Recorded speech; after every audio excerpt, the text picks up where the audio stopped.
Olá a todos, sou Adilson e aqui eu falo sobre como as pessoas vivem nos lugares mais misteriosos, desconhecidos e às vezes até perigosos. Milhões dos meus seguidores já estiveram comigo onde normalmente as pessoas não vão de férias. Agora você também tem essa oportunidade. Siga meu canal e você vai visitar os lugares mais extraordinários e de difícil acesso.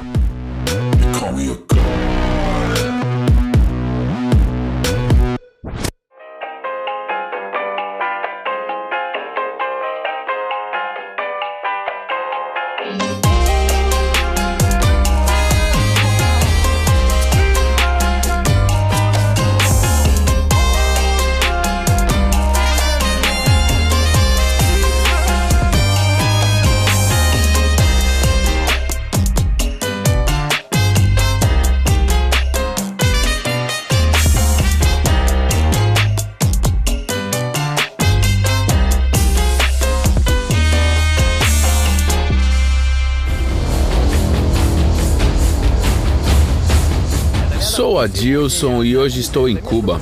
Este lugar também é chamado de Ilha da Liberdade. Cuba é um país incrível porque o salário médio aqui é de $30 por mês. Para ir a um restaurante privado uma vez, você terá que pagar um mínimo de $60 por 2. Em Cuba, ainda existem cartões para receber comida, enquanto para comprar algo você terá que ficar na fila por 1 hora, 1h30, 2, absolutamente em qualquer loja.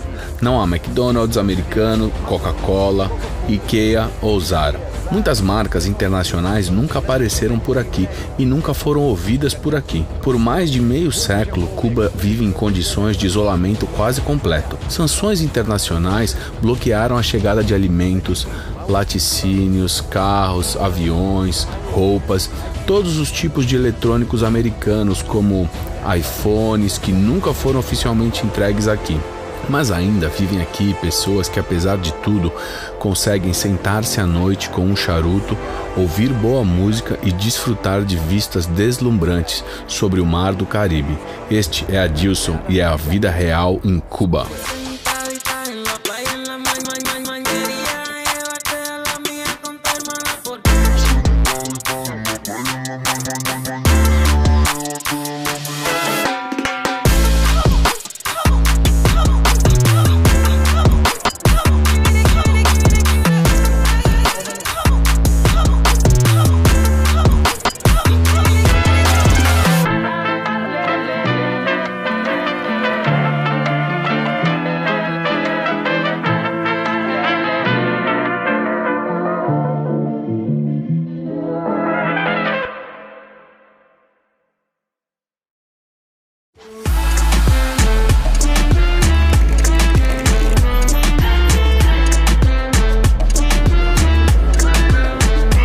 Gente, deixe-me adivinhar 3 fatos que vocês já devem ter ouvido sobre Cuba. São charutos, rum e no máximo que Cuba é Che Guevara, o santo dos santos aqui. Mas e se eu lhe disser que Cuba está localizada a 2 horas dos Estados Unidos da América, a apenas 130 km por mar, mas não há navios mercantes ou de transporte entre esses países? A cortina de ferro entre Cuba e a América está de pé e se fortalecendo há mais de meio século. De acordo com a lei dos Estados Unidos, nenhum produto que contenha pelo menos 10% de algo criado nos Estados Unidos pode ser enviado para Cuba sem uma licença especial. Por isso, aqui já há décadas não existe Coca-Cola, a mesma coisa, aliás, na Coreia do Norte. Além disso, nem sneakers, nem Mars, nem tênis como Nike, Reebok, Adidas, nem jeans leves são entregues em Cuba. Não há bolsas Gucci nem Zara. Sobre carros é outra coisa, mas esqueça Ford, Toyota, Mercedes, até Soft. Microsoft, Google, não existem marcas oficiais de eletrônicos como Apple, Samsung, Sony ou mesmo Nokia. Foi eliminada a indústria do petróleo como BP, Shell, Exxon, Mobil. McDonald's, não. Nem no aeroporto, nem na estação de trem, nem sob qualquer outra marca. Não há Big Mac aqui de forma alguma, mas há um curso muito forte de substituição de importações. É quando dizem na TV que vamos ocupar os nichos de todas as marcas que saíram. Este curso está aqui há muito mais tempo do que o nosso. Quer ver como se deu o curso de substituição de importações em Cuba depois de 60 anos? Uma paisagem absolutamente típica de Havana. Aqui está uma loja onde as salsichas acabaram de ser entregues. Elas são vendidas muito barato, por 30 pesos por caixa, o que é muito pouco. Agora veja quantas pessoas fizeram fila para pegá-las. Todos se amontoaram aqui porque há pelo menos essas árvores aqui. As pessoas ficam aqui por horas sobre essas árvores. Meus amigos, inscrevam-se no canal para não perder os próximos episódios. Temos muitas aventuras novas e perigosas pela frente, por isso estou realmente ansioso para que você se inscreva. Estou literalmente esperando. Sim, vamos lá. Bem, uma vez você já se inscreveu, podemos ir até o próximo episódio.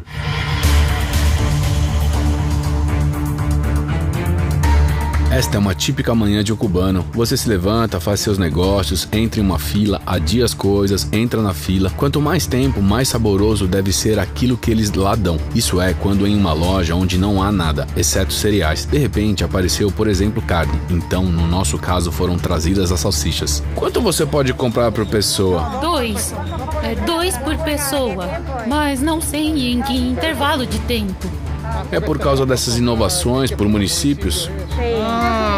Por município significa que você pode comprar embutidos não em qualquer loja, mas apenas no local onde está registrado. Claro, a ti eles vão. A mim não. Quer que eu te compre? Esta mulher mascarada acabou de ser uma enfermeira normal após seu turno.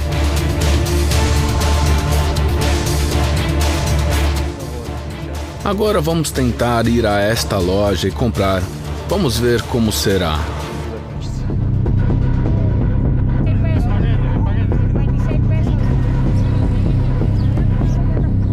Na verdade, o clima é bastante tenso porque esta é a terceira ou quarta fila para a loja que eu estava tentando chegar perto. Toda vez que as pessoas começaram a falar, olhar fixamente, passar para alguém informação de que existe uma pessoa estranha, em 5 minutos depois apareceram pessoas que começaram a tirar fotos minhas, me seguindo, tirando fotos do carro que eu estava. Quem são essas pessoas? Eu não tenho ideia, mas toda vez eu senti que eles iriam me parar e começar a me interrogar. Eu disse, como você não é desta área, você não está inscrito. Ah, entendi. Decidido a entrar na loja com a câmera, a fila está cada vez mais apertada. E nesse momento acho que os entendo. Tipo, as pessoas ficam aqui por 2, 3 horas no calor e então um cara aparece e eles deixam ele entrar sem pegar fila. Não temos que ficar na fila? Ah, sim, mesmo o fato de eu não estar inscrito é possível, sim. De repente, percebo que as pessoas estão do meu lado. Elas cochicham com a gerente da loja. Ela administra a fila aqui, porque ela não é hospitaleira com o turista. E imagine, eles realmente me deixaram entrar na loja sem fila, sem hora marcada, sem documentos. Nada, meu pessoal. Aqui estão elas, prateleiras em total escassez. Algumas coisas são colocadas em um balcão comprido para que não haja espaço vazio. E aqui está uma prateleira cubana, mas com fraldas. Entrei acidentalmente, não posso ir lá, só pude olhar para a seção com salsichas. Ah, sorry. Eu preciso disso. Todo mundo precisa. Eles nos trazem para uma seção chamada confituras. Muito estranho. A vendedora escaneia o produto e o joga no balcão. Tome suas salsichas. Vocês são muitos e eu estou sozinha. 111? 111. 111 pesos por 2 pacotes de salsichas, o que significa $0,5 por um pacote. Para efeito de comparação, por exemplo, em Berlim, um pacote semelhante de salsichas custa $3,2. Como é que acontece que, numa Europa super desenvolvida, os preços dos alimentos são 6 vezes mais altos do que em Cuba? Porque são 2 sistemas diferentes. Na Alemanha, o capitalismo e os produtores ganham a si mesmo, incluindo todos os custos do preço do produto. Carne, embalagem, transporte, o preço de mercado é formado a partir disso. Ou seja, honestamente, se você quiser produzir salsichas, obterá o mesmo preço. Além disso, os produtores competem entre si. Alguém aumenta a qualidade da carne e o preço. Alguém, ao contrário, faz um preço baixo, tornando a carne de menor qualidade. Assim, forma-se um ambiente competitivo. E nós, como clientes, escolhemos os embutidos que mais gostamos, ou a um preço baixo, pior, ou a um preço mais alto, melhor. Ou ainda com algum tipo de embalagem biológica. Cuba tem socialismo, o que significa que o preço da produção dessas salsichas não é pago por uma pessoa, mas pelo Estado, conforme planejado e não na realidade. O custo da carne, embalagem e transporte não está incluído no preço das salsichas, mas sim no subsídio que o Estado atribui aos produtores. Em Cuba, como planejado, as pessoas nas lojas estatais pagam apenas 12% do valor real das mercadorias. O restante deve ser compensado pelo Estado, mas enfatizo, pela terceira vez, isto é conforme a ideia. Na realidade, isso significa que o Estado tem que pagar a um ao outro. Terceiros, fabricantes, o dinheiro acaba se esgotando, são tão poucos bens a preços baixos que filas enormes se formam. Recentemente, o YouTube desativou a monetização para os nossos espectadores russos. Então, agora, estamos fazendo novos filmes a nossas próprias custas. Se você gosta do que fazemos, pode apoiar a mim e a minha equipe com doações no Patreon ou no PayPal. Todos os links estão na descrição. Esta é uma pequena loja perto do posto de gasolina. Você fica até espantado com a quantidade de prateleiras que estão aqui. Uma prateleira e meia cheia de algum tipo de tequila e não há mais nada. Água? Não tem. Não tem. Para ser justo, notamos que nem todas as lojas em Cuba se parecem com isso. Via de regra, mais mercadorias aparecem em locais que operam em áreas turísticas. Aqui, por exemplo, há uma loja localizada a poucos passos do hotel. As prateleiras são totalmente preenchidas, vinagres, para todos os gostos, molhos, limpadores de janela, para todos os gostos. Mas quando chegamos às geladeiras, onde deveriam estar aquelas mesmas salsichas, não há nada de novo. Esta é uma loja bem representativa onde os turistas vão mais, em uma área residencial, parece completamente diferente. O que há no balcão é nada, aqui estas duas prateleiras vazias e uma geladeira completamente vazia. A única coisa é Rexona e algum tipo de pasta de dentes, as coisas mais necessárias, não? Não, são apenas coisas que foram trazidas e pronto. Hoje eles trouxeram isso para você. Em uma semana eles trarão outra coisa. Portanto, você precisa comprar tudo sempre quando houver. Imagine-se no lugar de um cubano. Você não pode ir comprar suas coisas de uma vez. As pessoas vão atrás de comida, como se estivessem caçando. E é surpreendente a calma das pessoas. Quer dizer, encontram algo e pronto, desde que esteja barato. Em Cuba, você não pode revender produtos perto da loja. Eles realmente seguem as ordens aqui. Aliás, uma taxa de criminalidade é muito baixa e é o que distingue Cuba de quase todos os países latino-americanos. Aqui é improvável que você seja roubado na rua e definitivamente não entrará em um tiroteio de gangues como na Venezuela. Olha que interessante, aqui revendem produtos que já foram comprados. Estamos dirigindo pela estrada, então um homem levanta as mãos e olha para ele. Olha, eles vendem óleo vegetal na estrada. E embutidos também, vamos ver quanto custa. Ele olha em volta como se estivesse vendendo drogas. Pede quase 2 vezes mais pelas salsichas do que na loja. São 80 pesos. E é carne moída. 350 pesos. É caro. Bem, é caro. Você já viu um mercado negro vendendo óleo de girassol? Uma garrafa de 600 pesos, $6, é muito cara. Mas liguei para o meu acompanhante cubano, perguntei se precisava. Ele disse para levar, porque óleo agora é uma das coisas mais estressantes de Cuba. Por lei, o óleo está incluído na lista de bens necessários que não deveriam estar disponíveis no mercado livre. Arroz, frango, açúcar, leite, ovos, óleo, feijão, macarrão, gás engarrafado são vendidos em Cuba apenas por cartões. Olha, é assim que é o cartão de alimentação aqui em Cuba, com o qual as pessoas recebem esses produtos. Olhe para o papel em si, é feito de papelão profundamente reciclado. Abre assim, realmente já passou por muita coisa. Todo mês as pessoas recebem um determinado conjunto de produtos do Estado. E não de graça, barato, mas você ainda tem que pagar por isso. Ou seja, o que está incluído neste conjunto de alimentos? Em primeiro lugar, 7 quilos de arroz. Claro, também incluem açúcar branco, 1 quilo, açúcar preto, Obrigatoriamente dão um pedaço de sabão azul e sabão comum, com o qual você pode lavar. Cheira bem. Além disso, esse conjunto inclui macarrão espaguete e inclui ovos, mas não há ovos na cozinha aqui, porque os ovos agora estão em déficit. Há pouco óleo aqui em Cuba, você tem que vir com sua própria garrafa de óleo. Como esta, e eles despejam aproximadamente um copo de cada vez, ou seja, provavelmente é metade dessa garrafa para 2 pessoas. Tal conjunto custa cerca de 1.000 pesos, cerca de $10. Também não é barato. Os salários em Cuba podem começar a partir de $20 por mês, mas mesmo assim, tendo ficado na fila, você ainda pode fazer as compras. Mas e o resto dos bens? iPhone, laptops, eletrodomésticos. Os jovens encontram opções, por exemplo, Laiana, filha de uma mulher muito interessante sobre quem falaremos mais tarde. Uma das poucas sortudas, ela realmente tem um iPhone. Como ela fez isso? Você tem um iPhone? Sim, mostra.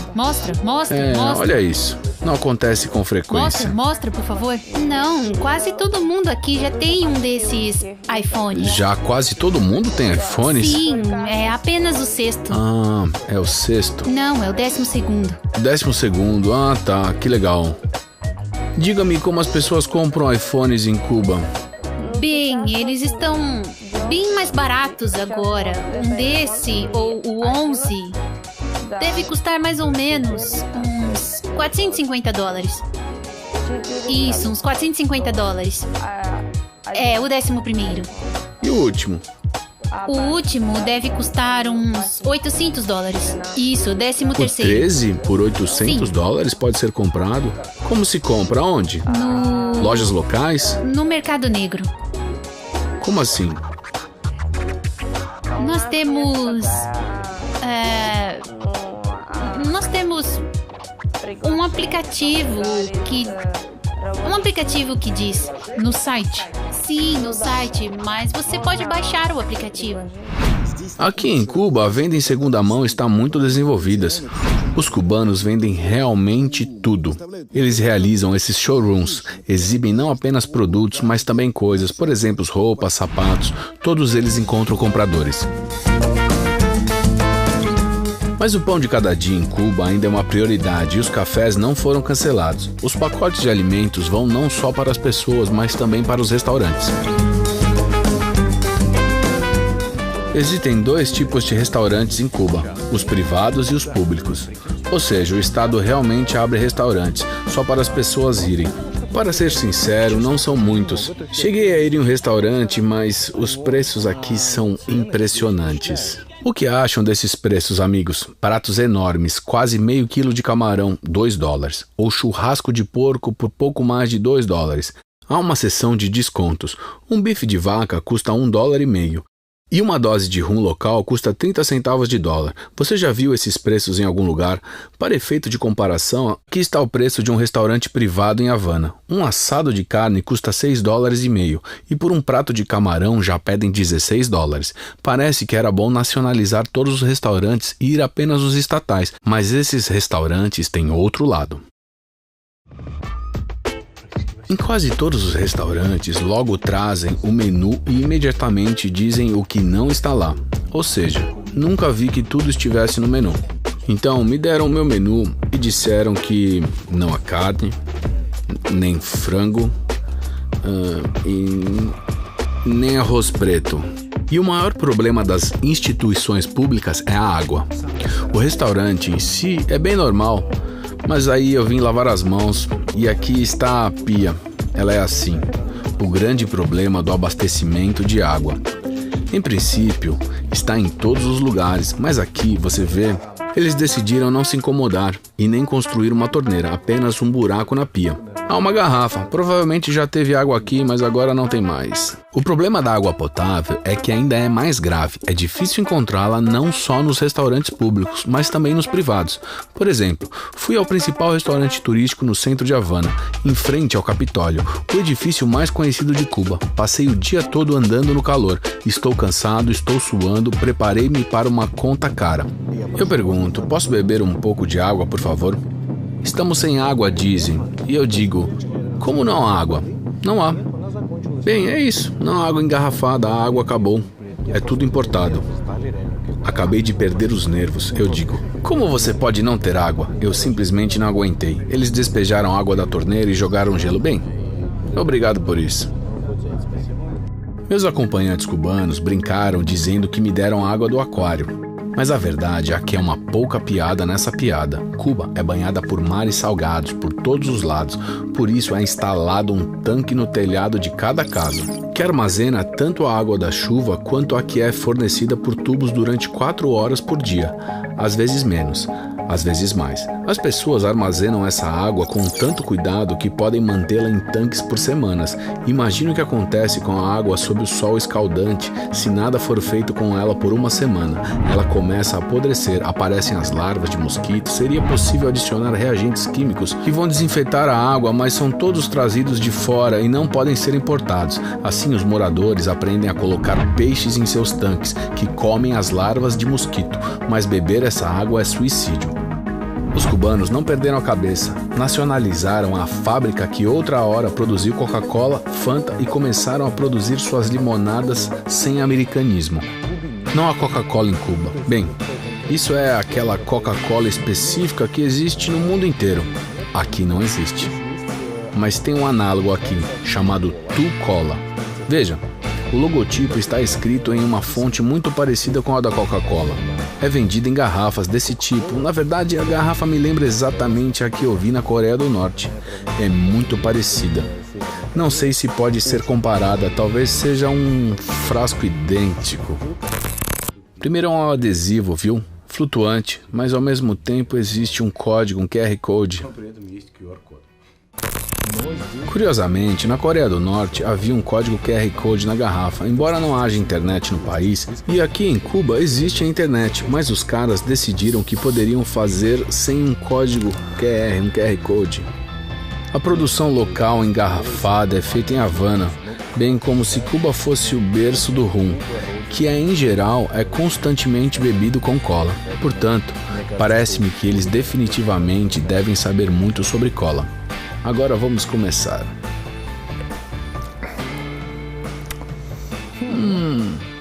Muito mais saborosa do que a Coca-Cola na Coreia do Norte. Muito.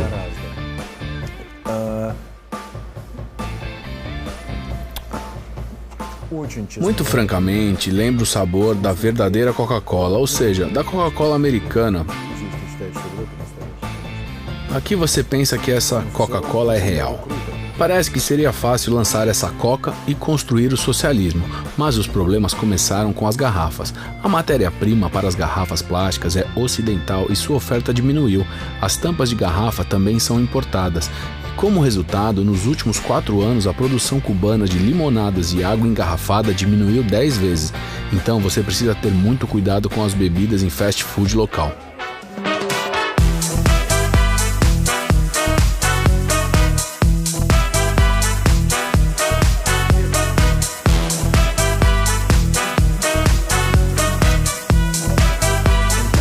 Então, nesse mercado maravilhoso, sob o sol escaldante, resolvi experimentar a comida de rua local, que custa, sabe quanto essa pizza? 18 pesos.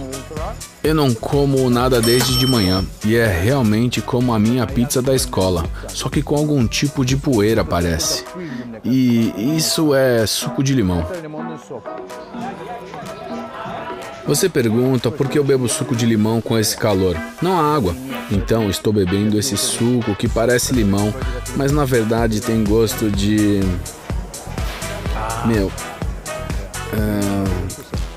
tem gosto de detergente com sabor de limão.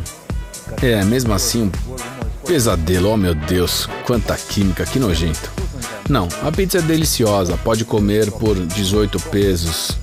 Mas o suco é um pesadelo. E você não tem escolha, entende? Aqui estou eu bebendo esse Vanish, uma espécie de pesadelo. Por quê? Porque você quer beber, e para beber não há água. O calor na rua é de 45 graus e não há água. O que está acontecendo com a internet em Cuba? Na verdade, tudo é melhor do que parece. Os hotéis têm Wi-Fi, através do qual você pode até assistir ao YouTube. Mas isso se você sentar bem ao lado do roteador. Quanto à internet móvel, ela também existe, mas não é fácil de encontrá-la.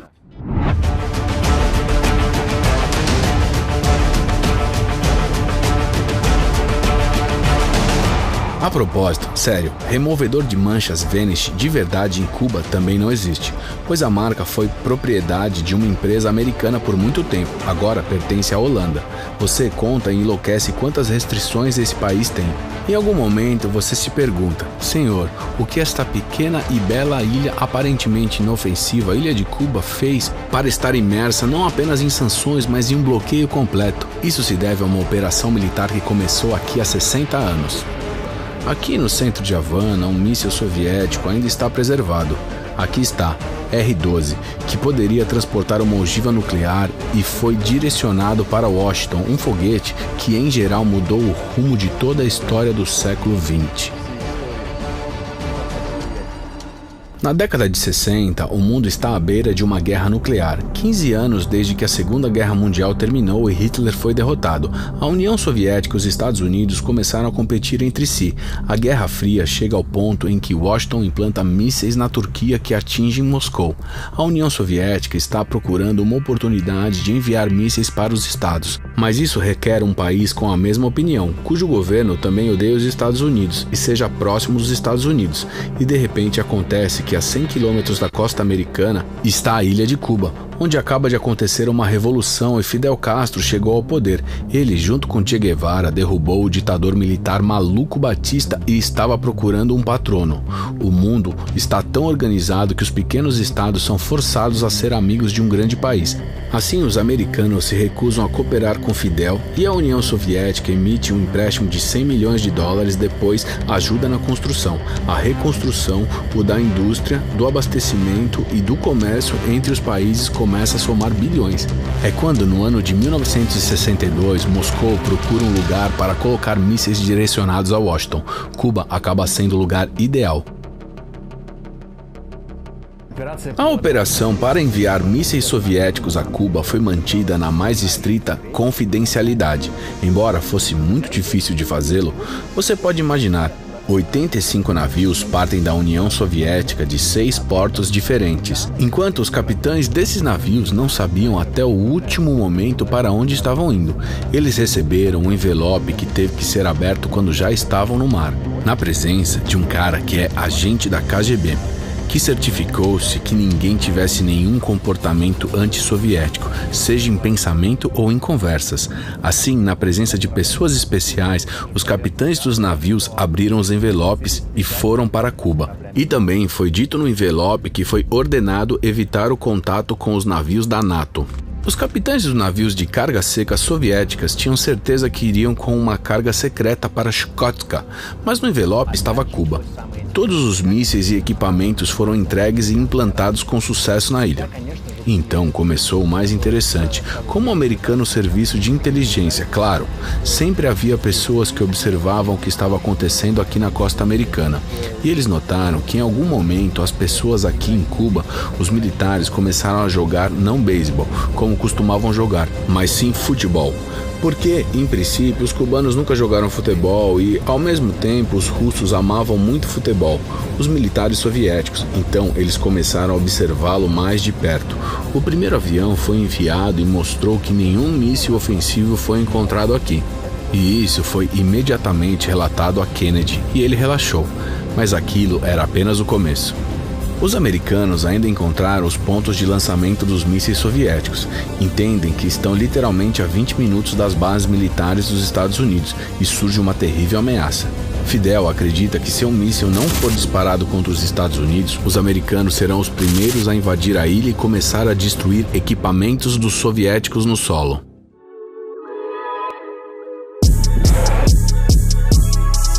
Hoje você olha para a ilha de cima e nem acredita que foi aqui, no meio do mais belo mar do Caribe, que uma guerra nuclear poderia ter começado nos anos 60, o que teria destruído tudo. Você pensa, talvez então não fosse possível ver o quadro todo, exaltar o problema e olhá-lo bem de cima. Bem, olhe, o oceano azul, o céu sem fim, o sol, é ainda mais difícil acreditar que agora, no século XXI, quando essas lições da história já são claramente visíveis à distância, a ameaça mundial está reaparecendo.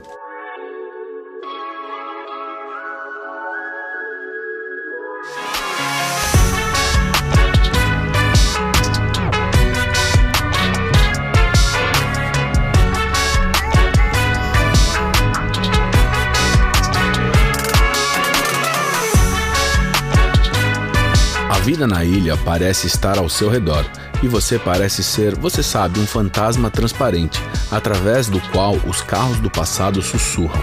Olhe para esses carrinhos maravilhosos, velhos, gentis e zumbem tão agradavelmente.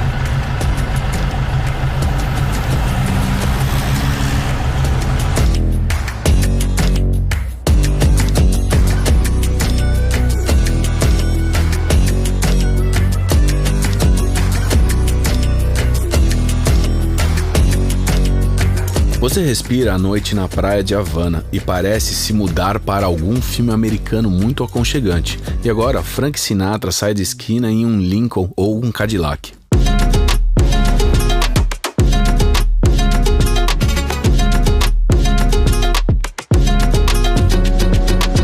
Havana Velha é um lugar incrivelmente atmosférico. Sim, em algumas áreas eles lavam e secam máscaras médicas.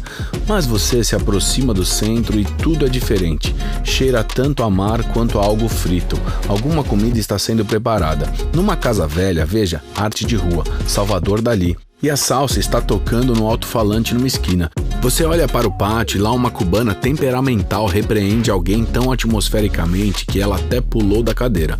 Aqui estão os gatos que estão por toda parte, parecendo reconhecer você. Aqui uma mãe com o filho saiu para a varanda.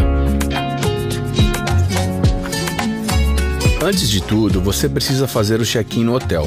Não reservei com antecedência e estou tentando fazer o check-in no balcão, mas algo estranho começa a acontecer. Este é um preço de um quarto individual. Sim? É. Em pesos? Não, em dólares.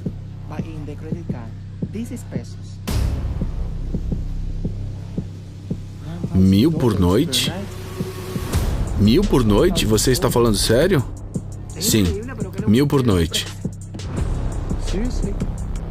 E se eu pagar em dinheiro? O mesmo preço. Esse é um hotel absolutamente comum, não presidencial e nem uma suíte. Um quarto de hotel, uma noite custa $1.000. Porra! Nós descobrimos, a placa diz que uma noite em um quarto custa 24 mil pesos. Quanto é em dólares? A taxa de câmbio oficial do dólar é de 24 pesos. Ah, é isso? Sim, esqueci isso. Acontece em países em que o governo desenha uma taxa de câmbio para si, aquela que ele quer. Na realidade, a taxa é bem diferente na rua. $1 é 100 pesos, ou seja, 4 vezes menos do que o governo desenhou. Saio para a rua com muita raiva e entendo que preciso comer com urgência para não explodir de raiva. Então, amigos, agora vamos experimentar carne de crocodilo. Eu vou te mostrar mais de perto. Sim, os crocodilos são criados aqui em Cuba. Provavelmente há bastante deles para comer.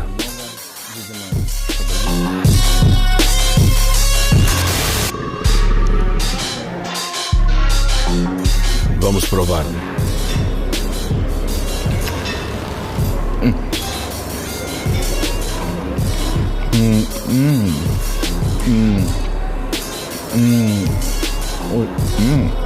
Bem, para ser honesto, eu gostaria de não ter comido crocodilo.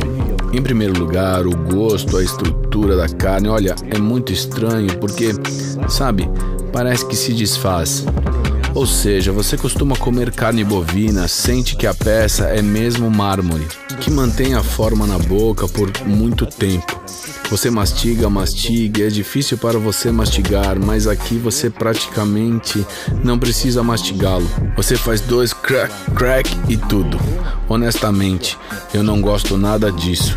Este é o prato mais caro do menu, custa 15 euros por prato. Ah, pesadelo. Entro na velha Havana e aqui de novo é lindo. Homens adultos na estrada jogam futebol. Portões com um único tijolo e a bola voa o tempo todo. E aqui os homens jogam dominó, as crianças brincam com facas. E lá, naquela janela, as mulheres fazem manicure para si e para a amiga por 50 pesos.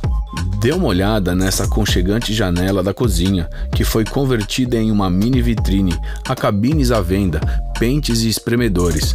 Os cubanos vendem tudo. Os cubanos mais velhos, os avós, administram sua própria oficina de costura e você realmente se sente emocionado. Olha, eles estão até aposentados. Não são simplesmente marido e mulher, eles são um time. E aqui as garotas cubanas em vestidos curtos brilhantes e os carros antigos lá ao fundo.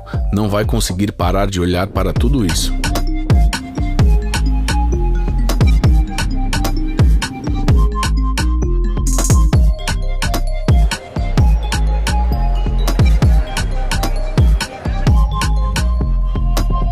Parece que você pode olhar para as cozinhas cubanas sem parar. Aqui está um cara e uma cadeira a ver TV. Aqui o artista acaba uma imagem abstrata. E aqui cantam mesmo serenatas. Serenatas, amigos. É realmente uma serenata.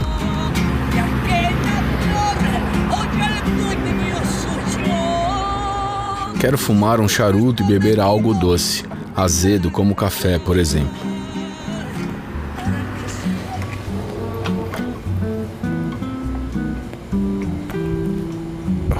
Senhor, é incrível. Você sente esse tabaco vivo que recentemente cresceu em algum lugar aqui, sei lá, em algum lugar não muito atrás dessas favelas.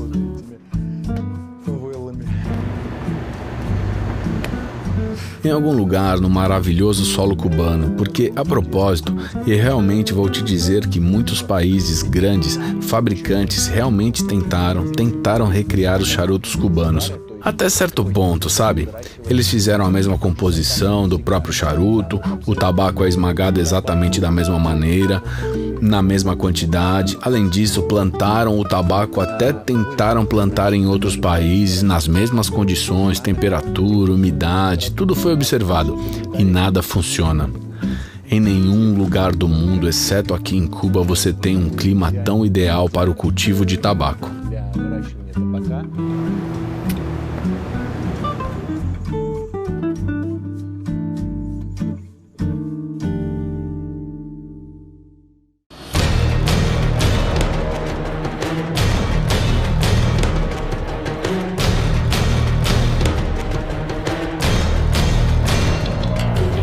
Além do foguete, mais de 40 mil soldados soviéticos estavam estacionados aqui em Cuba. Lembre-se onde paramos? A Guerra Fria da URSS e os Estados Unidos atingiu uma escala colossal. A União Soviética colocou mísseis nucleares ao longo da costa americana em Cuba, bem como os meios para proteger esses mísseis dos ataques dos Estados Unidos. Você vê, ainda existem pequenos mísseis ao lado do foguetão. São mísseis de defesa aérea que deveriam proteger os principais mísseis nucleares dos bombardeios americanos. Em outubro de 1962, o presidente de Cuba, Fidel Castro, não pede mais. Ele exige de Moscou que lance um ataque preventivo contra os Estados Unidos para impedir que os americanos invadam Cuba. Um funcionário do Comitê Central do PUX, Fyodor Budlatsky, diria mais tarde que Fidel escreveria em um telegrama a Kurzweil que o povo cubano estava disposto a se sacrificar pela causa da vitória sobre o imperialismo americano. Como foi que Fidel decidiu responder por todo o povo é outra questão, mas Khrushchev ganha assim pontos políticos assustando seu povo e o público com uma possível guerra. Assim, a tensão em torno de Cuba está crescendo. Os navios americanos estão forçando um submarino soviético a vir à superfície. Uma tempestade tropical começa em Cuba e um avião americano voa muito perto da ilha. Os militares soviéticos não conseguem contactar seus comandantes e decidem derrubar a aeronave americana. O piloto é morto, parece que um ataque nuclear é inevitável. É curioso que aqui no centro de Havana haja todo um pedestal sobre o qual repousa. Por exemplo, a asa de um avião americano abatida, USAF. E o resto das peças também. Fidel Castro exige repetidamente que Khrushchev lance um ataque preventivo contra os Estados Unidos, mas Moscou e Washington inesperadamente encontram uma linguagem comum e concordam. Eles instalam um telefone vermelho para se comunicar diretamente. e se desarmam. Mísseis soviéticos são desmontados e removidos de Cuba em 3 semanas. Mísseis americanos da Turquia chegando a Moscou, a URSS, também são retirados e parece que todos ganham, exceto Cuba. Os americanos levantam o bloqueio por 2 anos que foi exigido por Moscou e começam então a impor sanções que Cuba dificilmente consegue suportar. Olhe, é assim o Porto de Havana hoje. Foi originalmente construído especificamente para receber os transatlânticos de turistas que chegavam dos Estados Unidos, da Europa e dos países árabes, e assim por diante. Ou seja, porque Cuba, em princípio, é um lugar muito turístico, mas se você olhar de perto, verá que o porto está completamente vazio. O único navio que está aqui está bombeando petróleo. O fato é que desde que Trump veio para os Estados Unidos, ele proibiu completamente tanto os cidadãos americanos quanto as empresas americanas de trazer turistas para cá. E os Estados Unidos também introduziram uma regra que se pelo menos algum navio fizer escala no Porto de Havana, Cuba, depois disso o navio não terá direito de escalar em nenhum porto dos Estados Unidos por 1 ano. Sanções tão sérias e, de fato, por causa disso, o país ficou sem turistas, não apenas americanos, mas também europeus, porque também não querem pagar esse pedágio nos portos americanos. Logo após a crise caribenha, quase todas as marcas americanas estão fechadas em Cuba. Curiosamente, há um restaurante no qual todas as marcas se reuniram, a maioria das quais antes da Revolução eram marcas americanas. Por exemplo, havia Shell, é claro, que vendia gasolina, a Mobil One também vendia gasolina, a Texaco e talvez uma das mais famosas, Antigo, ou seja, esse é um verdadeiro distintivo da Texaco, preservado daquela época. Além disso, é claro que havia Pennsylvania, Coca-Cola, Ford, Kodak, tudo que existia aqui antes da Revolução, e quase tudo foi nacionalizado. O mesmo está acontecendo com a parte mais importante da economia cubana, o turismo.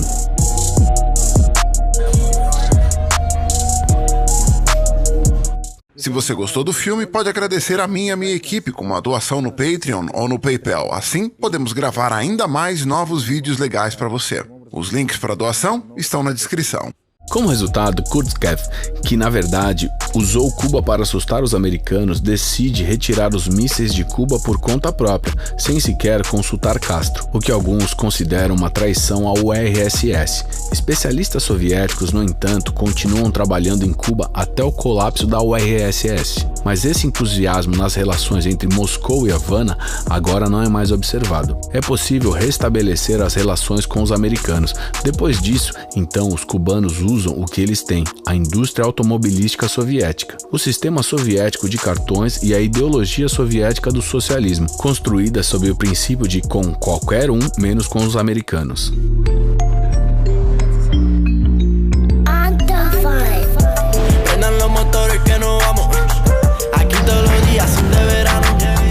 Olha que beleza, amigos, é algo incrível. Bem onde mais você pode pegar essa atmosfera. Você, um Cadillac vermelho e Havana. Fantástico, afinal os cubanos sabem viver. Conhece o Cadillac Eldorado 1955.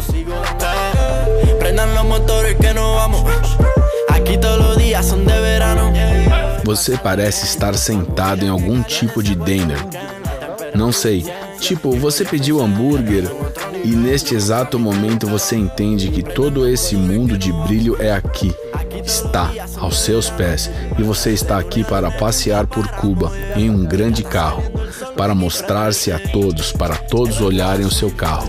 Sensação cara, mas aqui tudo custa $30 por hora.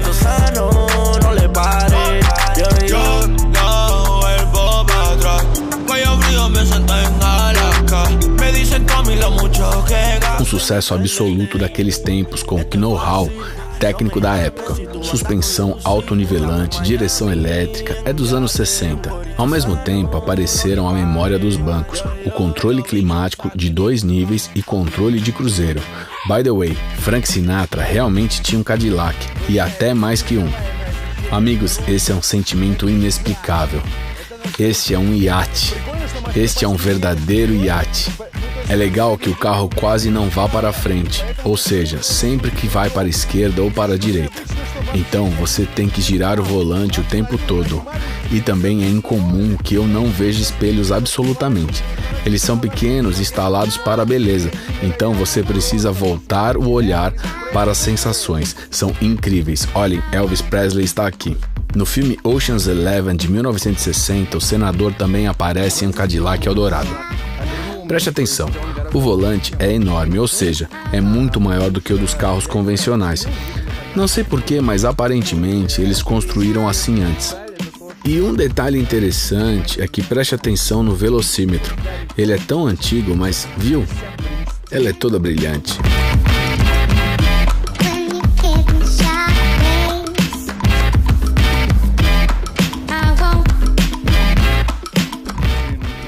Ele inicia como uma fábrica inteira estivesse começando a funcionar. Eu só tenho esse sentimento.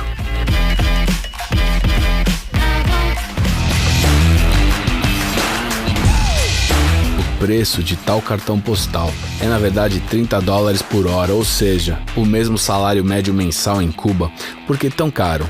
Em Cuba, tudo relacionado a carros é caro. Primeiro, a gasolina, a escassez de gasolina. Situação típica: Cuba, um posto de gasolina, vê uma fila enorme na parte de trás, é porque cortaram a luz. Eles simplesmente apagam a luz e pronto, o posto de gasolina parou. Porque também há grandes problemas com a própria gasolina, ou seja, as pessoas realmente dirigem e dizem: por amor de Deus, espero que hoje haja gasolina. Você nunca sabe se pode encher hoje. É como salsichas naquela loja. Olha, é assim que os motociclistas pegam combustível de reserva. E para não derramar, despejam cuidadosamente o combustível na garrafa do tanque.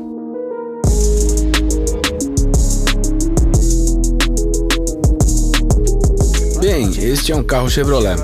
Sim, 1952. Ele é americano, com a plataforma. Ou seja, foi trazido aqui antes da Revolução, certo? Sim, antes da Revolução. Lugar fantástico, os Santos dos Santos para os proprietários de carros cubanos. Um serviço onde a magia acontece, graças ao qual todos esses carros continuam a circular, embora tenham sido trazidos para cá há 70 anos. Olha essa caminhonete antiga, já foi chamada de Chevrolet, mas agora realmente é um Frankenstein. É montada a partir de carros de todo o mundo, e não só de carros. Ouça de onde eles conseguiram motor. De que carro? Não, é náutico. É de um barco? Sim. De um barco? É uma bomba de um Hyundai. Hyundai? Isso. É. Coreano.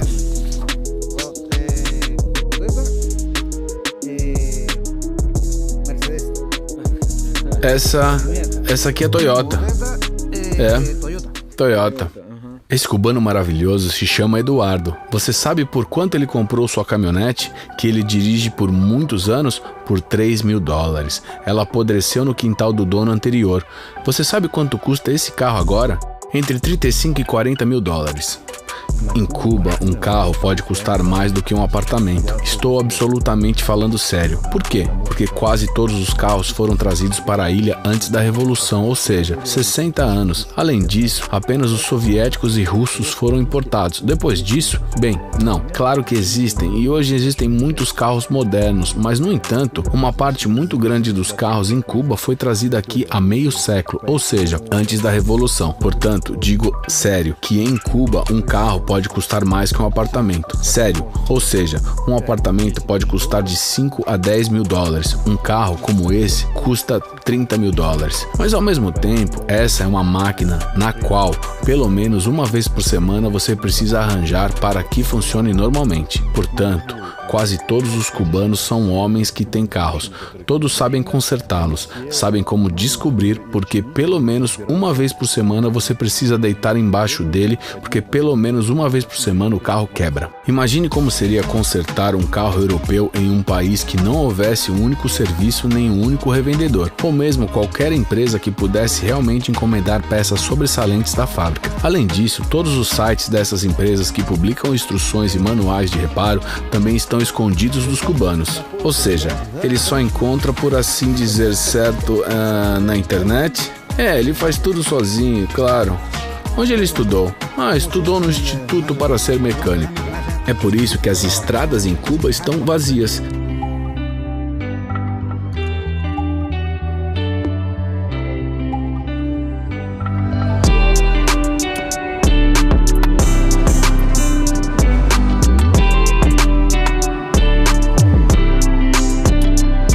Então, como é o táxi em Cuba? Bem, como tal, não existe aplicativos como Uber, mas há um telefone que, em princípio, você pode ligar e um táxi virá até você.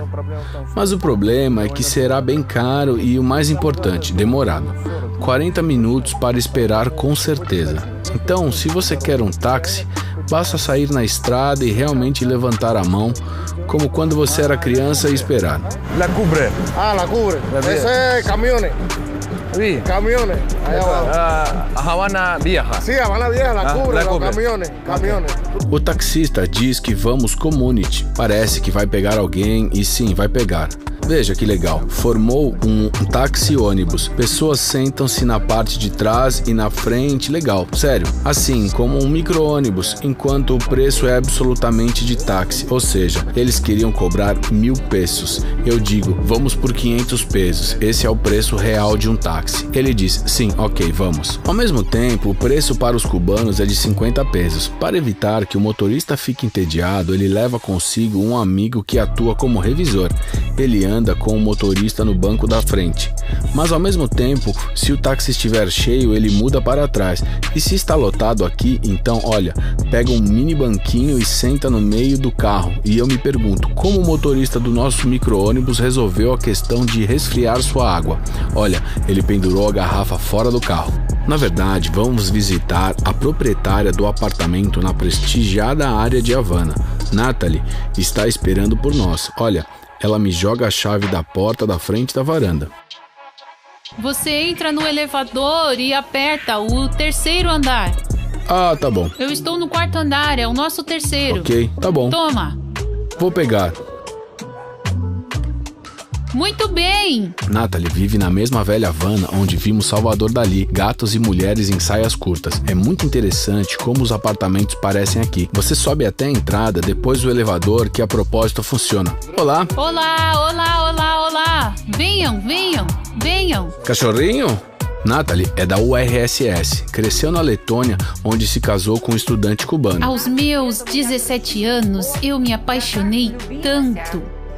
E naquele momento, eu estava pronta para um amor aberto, grande e romântico. O meu primeiro marido é um cubano, King Kong, que ocupa toda a porta para você entender melhor. Ele calça 45. Ela já foi casada 8 vezes e sempre só por amor. Portanto, em Cuba, em Havana, em um pequeno apartamento existem 2 bandeiras, da Rússia e da Letônia. Ela é de Riga. O café cubano está sendo preparado na cozinha. A anfitriã decidiu pedir doces, mesmo da varanda do 4º andar. Faremos a compra de um método muito popular. Vendedor! Vendedor, querido! Vendedor! Eu quero um torrão de amendoim e um de gergelim. Elevadores para economizar energia. Está muito quente aqui. Elevadores. Só eu tenho um prédio tão rico que tem só 4 andares e tem elevador. Portanto, tenho uma posição privilegiada. Moro no próprio centro histórico e até com elevador. Mas, na verdade, nenhum único arranha-céu ao nosso redor tem elevadores. Portanto, as pessoas estão tentando economizar energia. Está muito quente em nosso país, de fato. São mais usados os ventiladores e não os ar-condicionados. Os ar-condicionados são muito caros. O ar-condicionado só pode ser ligado à noite, certo? E não estamos falando dos pobres. Estes têm apenas os torcedores, certo? E estes são os elevadores. Eu abaixo um saco ou um balde. E lá embaixo, um homem que hoje até está de folga e não tem nada exposto, mas na verdade ele vende muita coisa. Todos os tipos de compotas cubanas e nozes.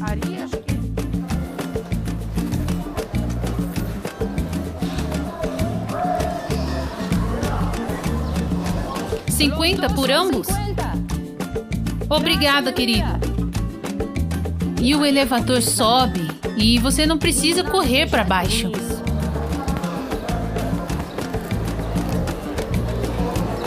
O pão foi comprado com cartão. Eu tenho direito a 2 pães. Colocaram e chegou. Comprado. Natalie mora em Cuba há 30 anos e já tem muitos truques aqui. Então, deixe-me te perguntar logo qual é o café que vamos beber hoje. Tomamos café cubano ou posso melhorar um pouco misturando com um bom café? Vamos. Uma vez que há uma receita, vamos tomar o cubano. Eu quero experimentar. Lembre-se, mostrei cartões com os quais pessoas recebem produtos. Foi na cozinha de Natalie, ela tem várias lojas do governo sob suas janelas e há muitos anos ouve que acontece durante o dia. É como um reality show ao vivo. Tenho todos os dias, debaixo das varandas, a partir das 8 da noite. Organiza-se uma fila e gritam a noite toda. Brigas, discussões, quem está atrás de quem. Porque há um grande número de pessoas que vendem um lugar na fila. Sério? Sim, vendem um lugar na fila por $5. E quando te colocam na fila, começam as brigas, porque você não estava aqui. Mas outros estavam a noite toda. Eles sabem com quem e atrás de quem estavam. E quem vende, eles estão de pé a à noite toda. E a polícia vem resolver, porque brigas acontecem com frequência. E isso é o quê? Jogaram um frango. Sim, um frango ou esses tubos de carne moída desse tamanho, às vezes até salsicha. A comida aqui é uma carência. É uma falta terrível, então todos vão esperar qualquer coisa para comer. Você disse fraldas também? Há uma escassez de fraldas, shampoos, desodorantes e sabonetes. Tudo isso está em falta. Existem lojas em Cuba onde você pode comprar comida, não com cartões, mas com dinheiro. Mas não com dinheiro em papel. Você tem que ir ao banco e fazer um cartão local e colocar a moeda. Agora temos um sistema de euro. Você não pode colocar dólares no cartão, apenas euro. E por quê? Por causa do capitalismo decadente. Estamos em direção a um futuro melhor. Então apenas euros são necessários. Porque temos acordos e negócios só com a Europa, pois estamos num bloqueio desde 62. Natalie está absolutamente certa. Não há dólares. Para um turista, eles podem dizer o preço em dólares e até aceitam dólares, mas oficialmente não há dólares em Cuba. Outra fila perto do caixa eletrônico. Dessa vez, observe que os caixas eletrônicos aqui não aceitam Visa ou Mastercard. Aqui é UnionPay e Red. Esse é o sistema de pagamento de Cuba. O problema é realmente colossal para o povo cubano, porque vive nas condições das sanções da América e nas condições das sanções do seu país contra a América. Bem, isso é, por exemplo, eles te trouxeram dólares e te pagam em dólares, em dinheiro. Você vai ao banco e quer colocar esses dólares em sua conta cubana, mas não pode porque é proibido. Bem, é como se os cubanos proibissem o depósito em suas contas. Não precisamos colocar seus dólares americanos. Ao mesmo tempo, por exemplo, você também pode obter um cartão americano, um Visa, e também não pode colocar dólares nele, porque os americanos o proibiram. Eles não emitem cartões Visa e Mastercard para os cubanos. É assim.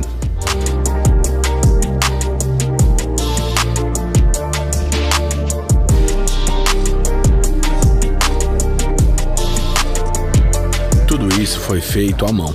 Não só com as minhas próprias mãos. Esta é a minha ideia. Eu comprei todo esse metal. Havia prédios destruídos lá na Cidade Velha. Comprei e fiz tudo isso. Aproximadamente, esse é um quarto de 3 camas, em que você pode separar as 3 camas. E se você for 3 amigos, você pode conectar ou dividir. Ah, tá bom. Então acho que eu entendi. Aqui está um exemplo claro de como você pode desenroscar. O nome desse cubano é lindo e você não vai acreditar, é Ivan. E o hotel dele chama Ivan's House. Ele estudou na União Soviética em uma escola militar. Eu subi até o posto aqui de capitão, então como Hemingway disse, larguem suas armas. E comecei a trabalhar como taxista.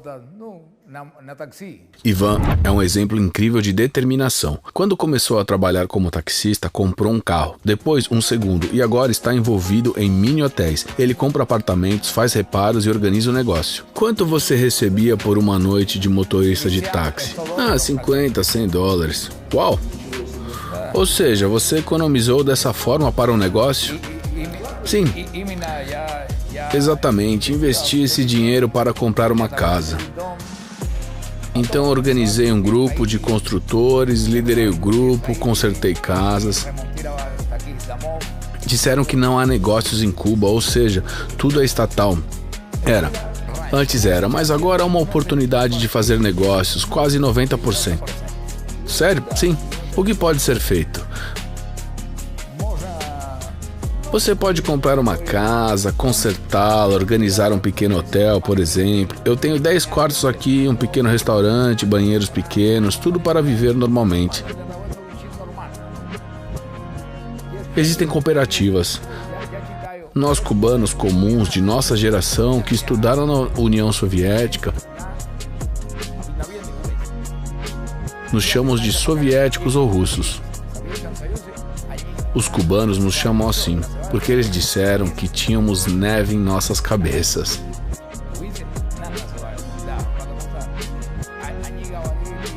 O que há dentro das cabeças? Especialmente os militares. Quando viemos de lá, queríamos ajudar nossa pátria e desenvolver nossa economia. Há burocratas que diziam que tínhamos neve na cabeça. Entendi. Como você faz negócios agora? Como é que funciona?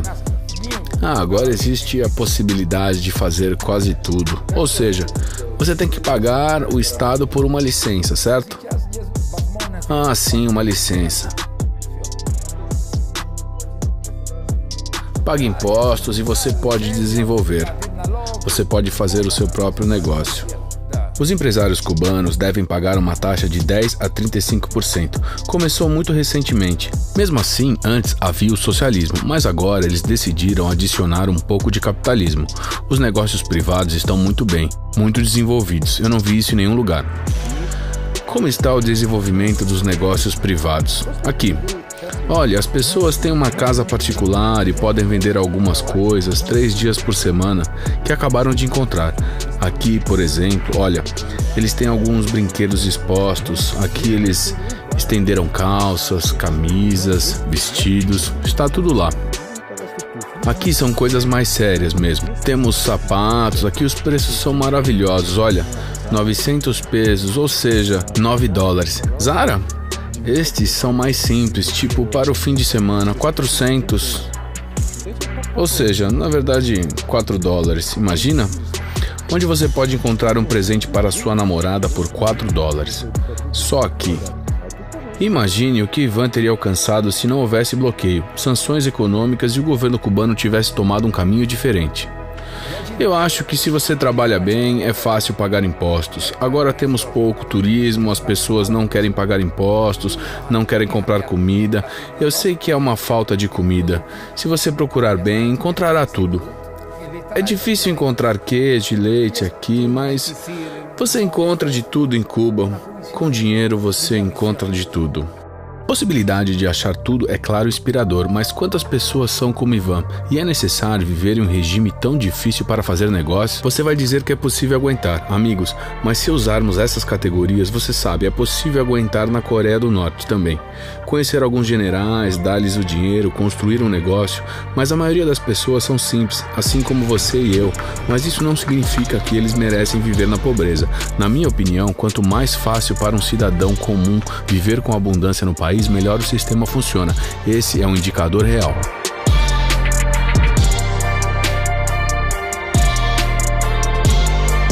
Pessoas como Ivan sempre conseguem avançar no seu negócio. Por exemplo, ele acorda todos os dias às 6 da manhã e vai em todas as lojas da região para encontrar algum tipo de leite, pelo menos queijo, e ele realmente encontra.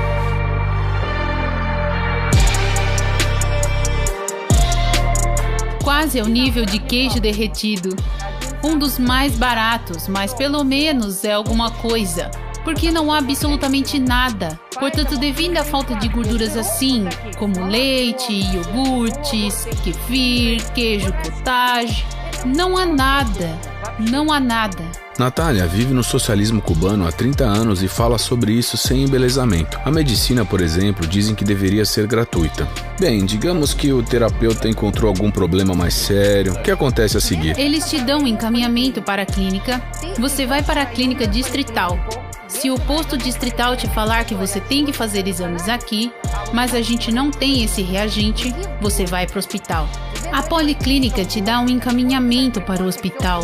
Você chega no hospital e em todos eles são só filas malucas. Você pode passar o dia inteiro lá. Então você chega às 8 e sai do médico às 5 da tarde. E este é o maior problema da nossa medicina. Não há reagentes. Os dispositivos estão todos quebrados. Aqui está o meu exemplo. Há 4 anos eu fiquei muito doente. Natália perdeu 90 quilos e acabou por ficar no hospital durante 8 meses. Eles disseram que era algo como um distúrbio do sistema nervoso, mas ninguém conseguiu entender o que era.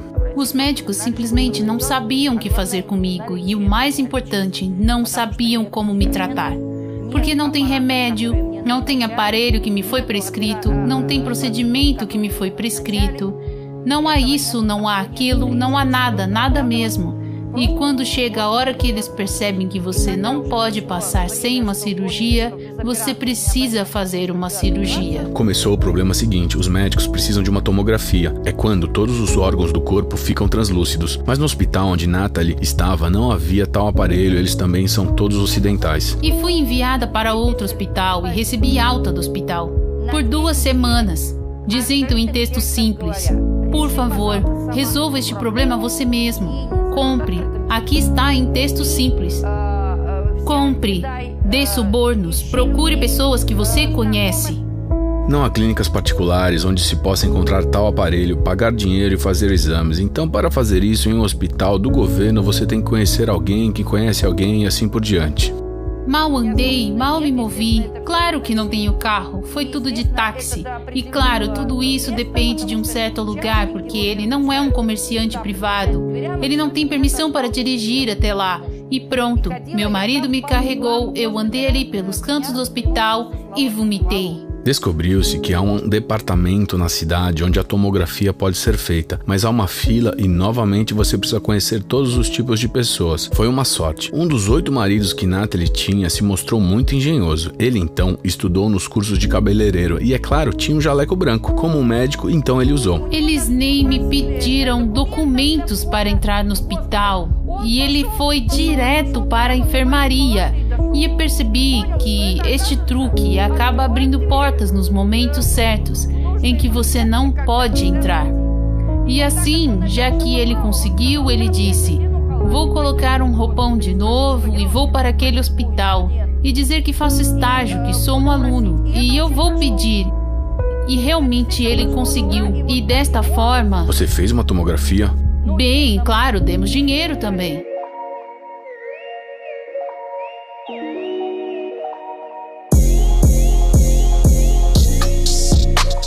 Há uma frase que foi dita apenas pelos revolucionários, que também explica muito sobre Cuba: pátria ou muerte, ou seja, pátria ou morte. E quando você olha para isso, basicamente entende por que as pessoas vivem assim. Desde que Fidel Castro construiu o país com esse slogan, várias gerações de jovens cresceram com TVs, internet, acesso a programas de TV americanos, iPhones, TikTok, Instagram. Esses caras hoje passam por prédios no centro de Havana com a mesma inscrição: pátria e muerte, casa ou morte, mas mal entende do que se trata. Um exemplo marcante é Laina, filha de Natalie. Foi ela quem nos falou no início sobre os iPhones. Laina conseguiu viver não apenas em Cuba, mas também na Rússia e visitou a Europa. Você tem algum sonho? Eu quero morar mesmo na Europa. Você já visitou algum lugar lá? Sim. Qual? Eu já fui pra Letônia e pra Espanha também. Você esteve na Espanha? E pra onde fomos de balsa? E em Estocolmo. Estocolmo? Sim. O que você gosta lá? Bem, isso já foi há muitos anos. Eu não me lembro de muita coisa, mas gostei de tudo lá. Tudo, tudo, tudo. E você sabe, esses slogans vermelhos, pátria ou muerte, pátria ou morte, não funcionam mais para jovens. Minha opinião pessoal, eles querem algo mais do que apenas ausência de morte. Eu os entendo perfeitamente. Já vimos filmes, Instagrams, TikToks suficientes. E alguém já viajou pelo mundo e viu com os próprios olhos como é possível que para comprar as salsichas não é preciso ficar na fila no calor. Já sabemos que os exames no hospital podem ser feitos de forma barata, no mesmo dia, sem pagar dinheiro a ninguém e até sem dor. Já sabemos que um carro não precisa estar na garagem toda semana para rodar, e tudo bem, nossos pais tentaram e trabalharam com certeza para não tornar a vida tão difícil para nós quanto era para eles. Deve ficar mais fácil a cada nova geração. Pais e avós trabalham para isso, para que vivamos e desfrutemos de todos os benefícios da civilização. Em geral, o progresso mundial levaria a isso. E se a cada 50, 60 anos não aparecessem pessoas para nos convencer de que não precisamos viver para o país e que tudo bem, e se for para viver eles propõem morrer, que vão para o inferno.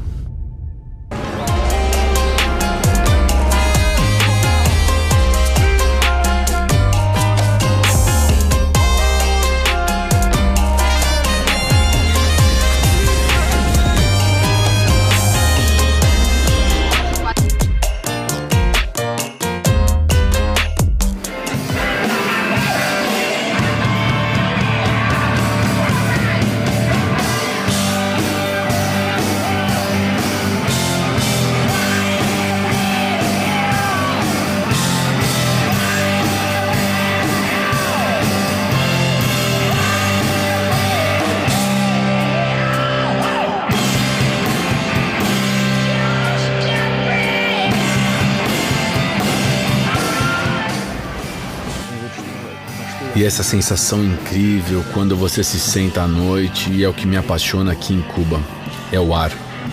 Há um ar incrível aqui, ele te abraça como uma mãe. Você sabe, esse ar é como quando você, quando criança, tomou um banho, está coberto com uma toalha, te pegam e te levam para a cama. Essa é exatamente a sensação que tenho aqui. Quando o calor diminui e começa a brisa, aqui está, meu Deus. Esta é Cuba. E neste momento você pode realmente desfrutar de Cuba. Claro, muitos dos cubanos são trabalhadores e trabalhadores duros. Muitos deles estão até prontos para colocar em primeiro lugar não suas vidas, mas os objetivos que são expressos na TV. Mas há algum tipo de vibe caribenha nos cubanos. Quando depois do sol escaldante, filas, essas salsichas baratas, eles se reúnem em cafés à noite, bebem um copo de rum, pegam um charuto e ficam a desfrutar olhando o pôr do sol cubano. Mesmo com a música americana, vale a pena aprender com os cubanos, apenas se apaixonar pela vida, por estar quente, por ser um céu limpo.